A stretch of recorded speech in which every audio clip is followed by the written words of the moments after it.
because of the highly acclaimed Lure of the Temptress, and beneath the steel sky comes a brand new adventure of epic proportions. Broken Sword, The Shadow of the Templars. An instant vacation in Paris on Louis young American George Stobart away on a mysterious and compelling escapade which could change the fate of man. As George, you are thrown into the arms of intrigue as you uncover a sinister illusion which could turn the world upside down. Embark upon a trailblazing exploration across Europe and the Middle East, where the people you meet weave riddles around you. Uncover their infernal secrets, reveal their monstrous plan, call upon your deepest strength and staunch resolve to challenge these black hearts, to betray the unspeakable truth. This is clandestine. This is arcane. This is Broken Sword, The Shadow of the Templars.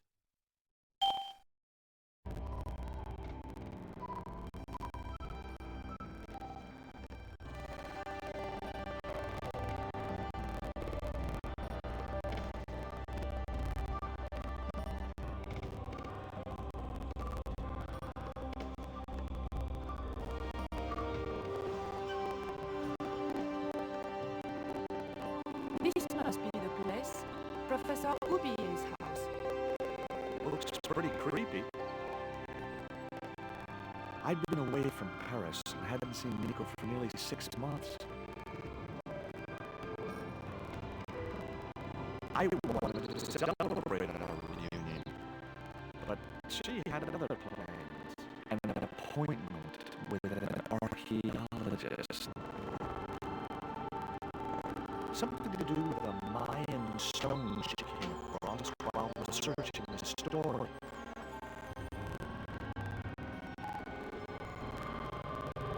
The guy who answered the door didn't look much like an archaeologist to me.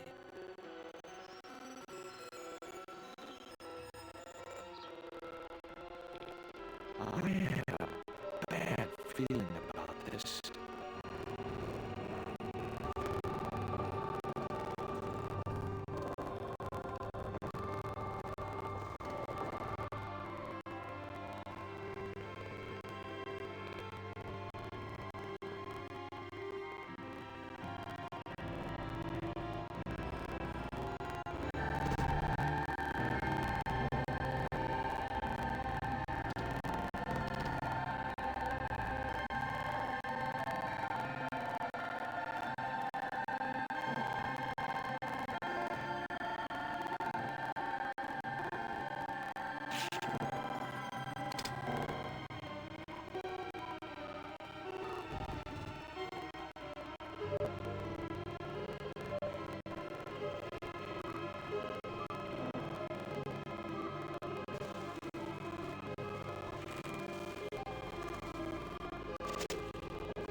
I glanced over the books, vaguely hoping to find a copy of How to Deal with Poisonous Spiders While Tied to a Chair.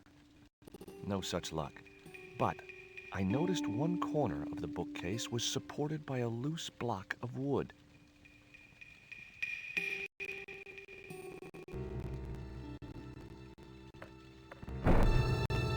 Maybe I'd been a little heavy-handed, but it was a question of survival. Of course, I was still tied to a chair in a burning house with no means of escape.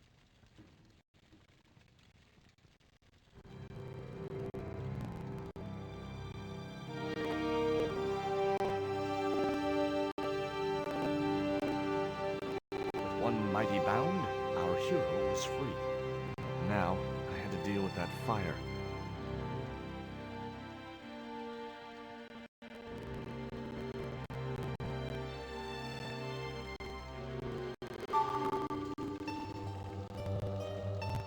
That dart was sharper than a mosquito's business end, but this didn't deter me from getting it anyway.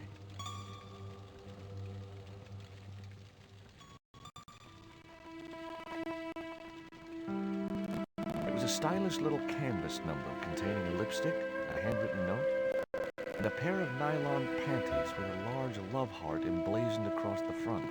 It occurred to me that Nico's tastes must have really changed while I was away. Well, they could be useful.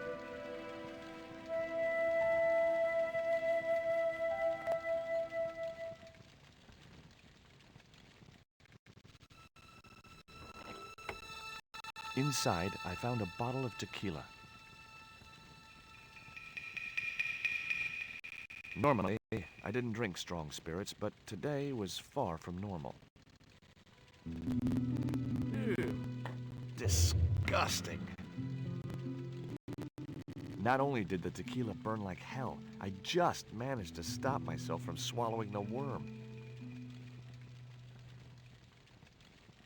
The bookcase had fallen on its front, making it impossible to reach the books inside. There was something short, fleshy, and gross on the carpet. It was the worm from the bottle of tequila. Highly artistic, but of very little practical use.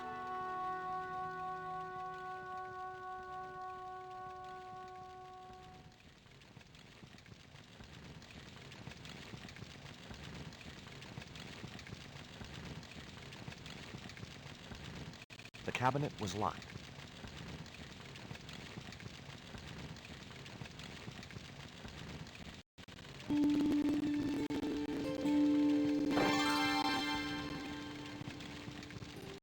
As I released the lock, something blew the doors open.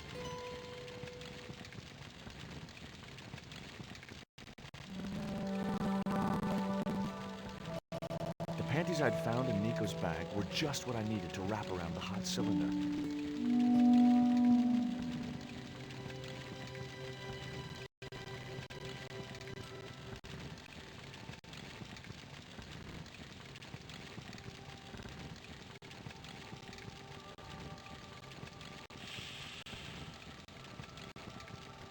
The cylinder gave out a faint hiss as the valve opened.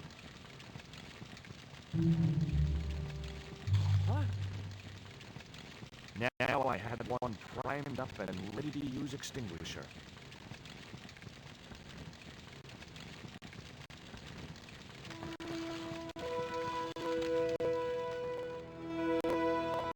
With a well-aimed squirt of his soda fountain, our unshakable hero saved the day. Now it was time to start looking for Nico.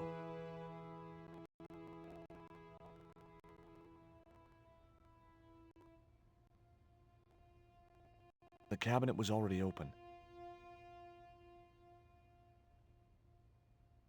I wasn't going to burn myself on that red-hot doorknob, and it wasn't the time for subtlety.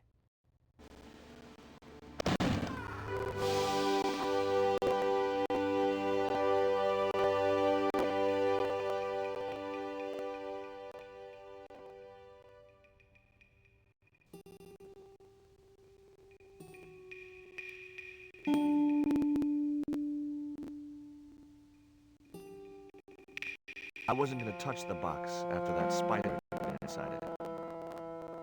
I wasn't going to touch the box after that spider had been inside it.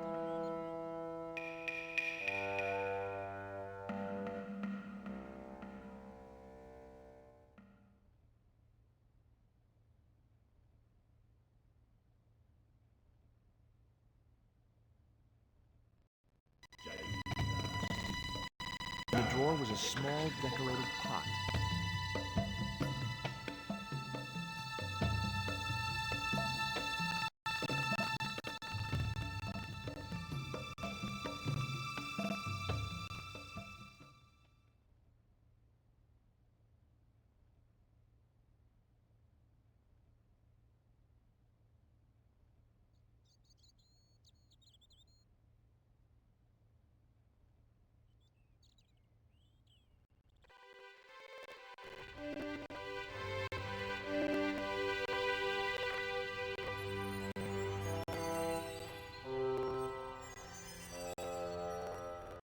I'd found a piece of newspaper folded in two.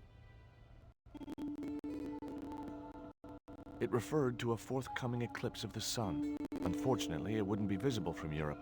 The best place to view the eclipse would be Mexico.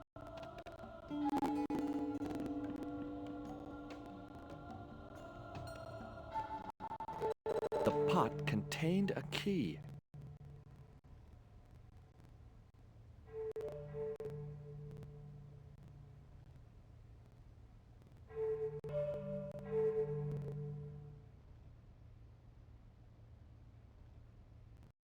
The phone was no use to me. Apart from Nico, there was no one in Paris I wanted to call.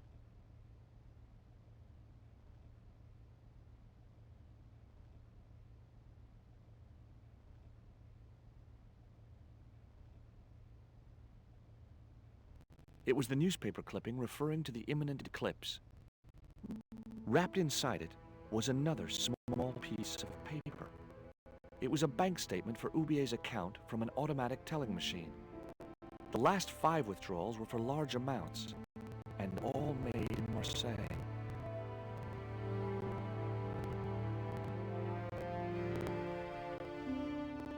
It was Ubier's bank statement. The phone was no use to me.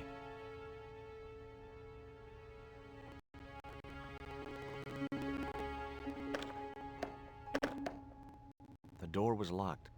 I didn't fancy my chances of kicking this door down.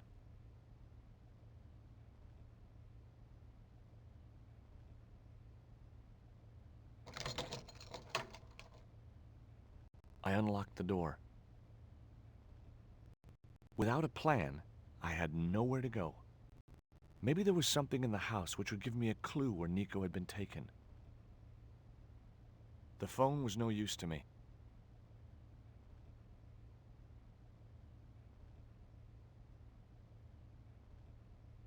No, that's wrong. It was Ubier's bank statement.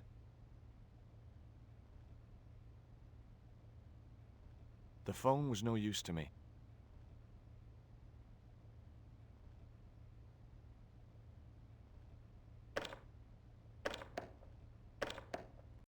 It was locked.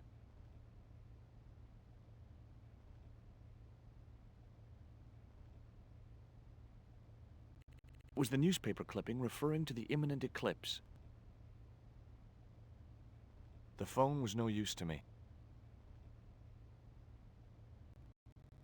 I guess I had no business reading the note, but I figured it might give me a clue to what Nico was involved in. It was from André Labanau, the history student Nico had known at college. The letter was sentimental mush, and revealed that the exotic lingerie, as he called it, was a gift from him. It gave his telephone number. Labanau figured himself as a rival for Nico's affections, but I couldn't believe that a creep was in the running. Much as I disliked him, Labanau might be my only hope of finding Nico.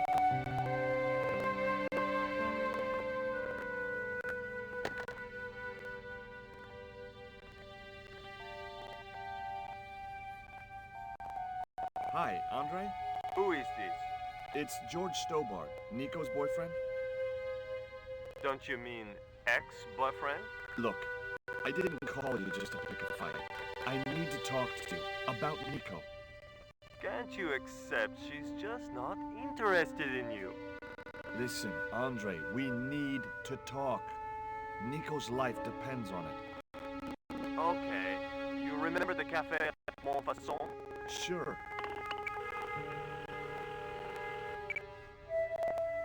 Andre?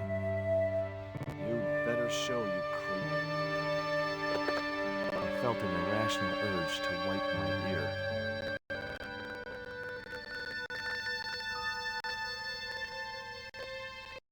I wasn't looking forward to meeting Labano again, but he was my only link with Nico.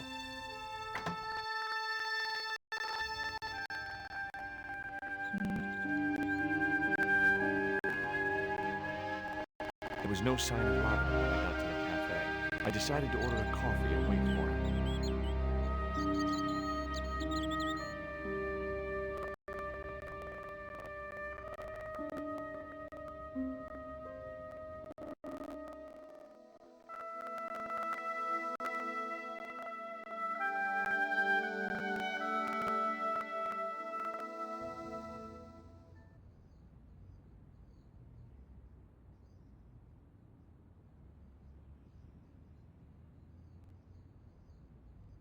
Oh, garçon. He ignored me. I'm sure it was deliberate. Pardon me, but don't I know you? Huh? You were here the day I found the catacombs. I was? Ah, yes. I remember you. Yeah. Are you still in the police force? No, not anymore. I'm a man of leisure. And what brings you back to Paris? My girlfriend. What it is to be young and in love. Will you share a bottle of wine with me? Hey, listen, I'd love to, but I need to keep a clear head. So my company isn't good enough for you. Why did you leave the police? I was forced to retire. The golden handshake. Only in my case, it was more copper than gold. How come? Made a scapegoat to cover up the department's inefficiencies.